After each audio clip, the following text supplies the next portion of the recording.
Assalamualaikum warahmatullahi wabarakatuh.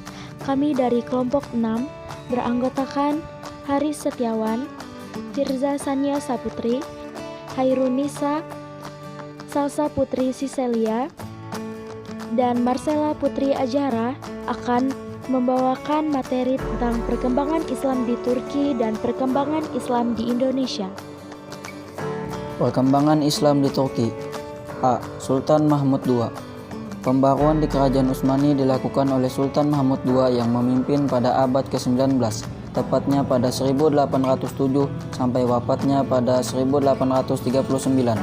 Sultan Mahmud II lahir pada 1785.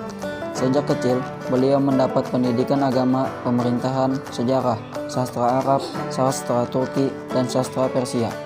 Pada awal masa kepemimpinannya, Sultan Mahmud II disibukkan dengan berbagai peperangan, misalnya peperangan melawan Rusia yang selesai pada 1812 dan peperangan sebagai usaha menundukkan daerah-daerah yang memiliki kekuatan besar. Ia juga berhasil memperkecil otonomi daerah kecuali kekuasaan Muhammad Ali Pasha di Mesir dan satu daerah otonomi lain di Eropa. Dengan berbagai kemenangan yang diraih, maka kerajaan Utsmani menjadi semakin kuat. Sultan Mahmud II melihat inilah saat yang tepat untuk merealisasikan sebagai gagasan untuk memajukan umat Islam, khususnya yang berada dalam wilayah pemerintahannya. Sebagai seorang sultan, banyak pembaruan untuk memajukan dunia Islam sebagai berikut. 1. Memperbaiki angkatan militer untuk menjaga wilayah umat Islam. Salah satu caranya dengan mendirikan sekolah militer. 2. Mendirikan sekolah kedokteran dan teknik. 3. Menerapkan sistem demokrasi dalam pemerintahannya. 4. Menghapus pengkultusan sultan yang selama ini dianggap suci oleh rakyatnya. 5. Memasukkan kurikulum umum dan sains ke dalam kurikulum lembaga pendidikan madrasah. 6. Mempersiapkan tenaga administrasi dengan mendirikan sekolah maktabi ma'rif dan mempersiapkan tenaga ahli penerjemah dengan mendirikan maktabi ulum adabiyat. B. Namik Kemal. Namik Kemal merupakan seorang pemikir terkemuka dari golongan inteligensia kerajaan Turki Utsmani. Ia menentang kekuasaan sultan yang bersifat absolut. Dalam sejarah, golongan inteligensia ini disebut Utsmani Muda atau Yeni Utsmanitar Yom Ottoman. Utsmani Muda didirikan secara rahasia pada tahun 1865. Perkumpulan ini ingin merubah sistem pemerintahan yang absolut menjadi pemerintahan konstitusional. Keluarga Namik Kemal menyediakan pendidikan khusus untuk dirinya di rumah. Namik Kemal mempelajari bahasa Arab, Persia, dan Prancis. Namik Kemal diangkat menjadi pegawai kantor penerjemah saat berusia belasan tahun. Ia kemudian dipindahkan menjadi pegawai di Istana Sultan. Pemikiran Namik Kemal banyak dipengaruhi oleh seorang sastrawan terkenal yang pernah belajar di Prancis, yaitu Ibrahim Sinasi pada tahun 1826 sampai dengan 1871. Namik Kemal seorang intelektual muslim sejati. Ia tidak menerima ide-ide barat secara mutlak, tetapi memilihnya secara selektif dan memodifikasinya sesuai ajaran Islam. Namik juga memberikan kritik pada ide-ide barat yang tidak sesuai dengan kebutuhan umat Islam. Beberapa gagasan Namik Kemal sebagai bentuk analisis kemunduran kerajaan Utsmani yaitu: 1. Sistem pemerintahan kerajaan Turki Utsmani yang absolut menyebabkan kondisi ekonomi dan politik tidak stabil. Oleh karena itu, perlu adanya perubahan sistem pemerintahan menjadi pemerintahan konstitusional. 2. Rakyat memiliki hak-hak politik yang harus dilindungi negara. 3.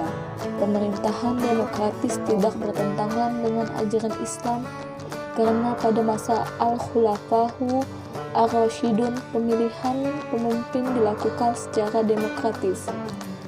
Sistem baiat pada pemerintahan Al-Khulafaw Ar-Rasyidun merupakan bentuk kedaulatan rakyat.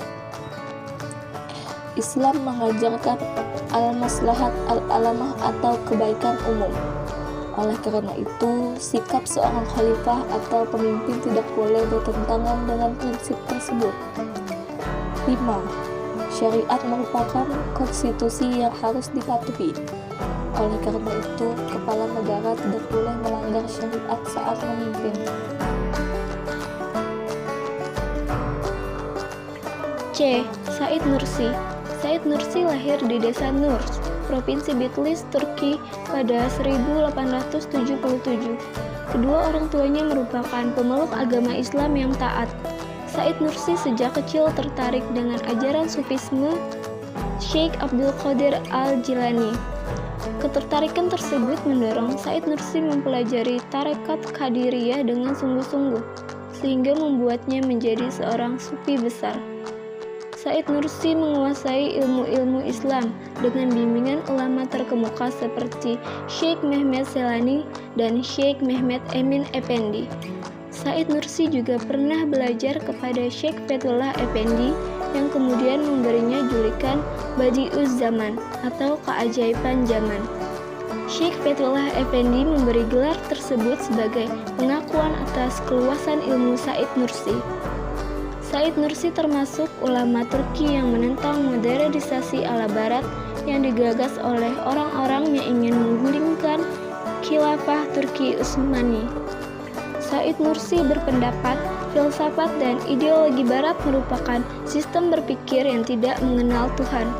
Oleh karena itu, Said Nursi mendorong pemerintah Turki mereformasi pendidikan agama agar dapat mengangkat pemikiran sekuler dari barat. Said Nursi berpendapat bahwa westernisasi yang diusung orang-orang muda Turki bertentangan dengan sejarah, budaya, etika, dan akidah rakyat Turki.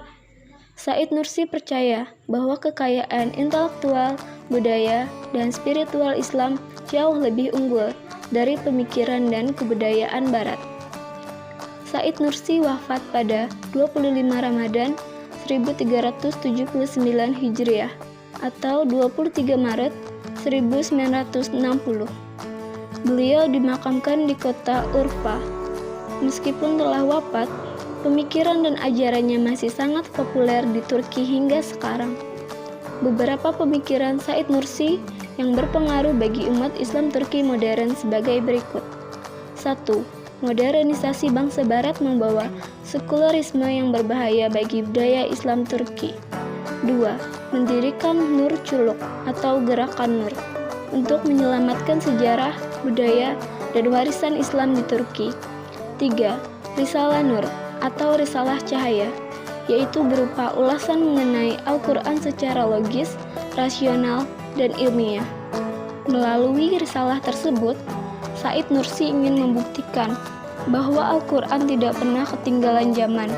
Selain itu, risalah tersebut sebagai bentuk perlawanan terhadap kaum sekuler Turki yang menguasai pemerintahan dengan selubung modernisasi dan kemajuan.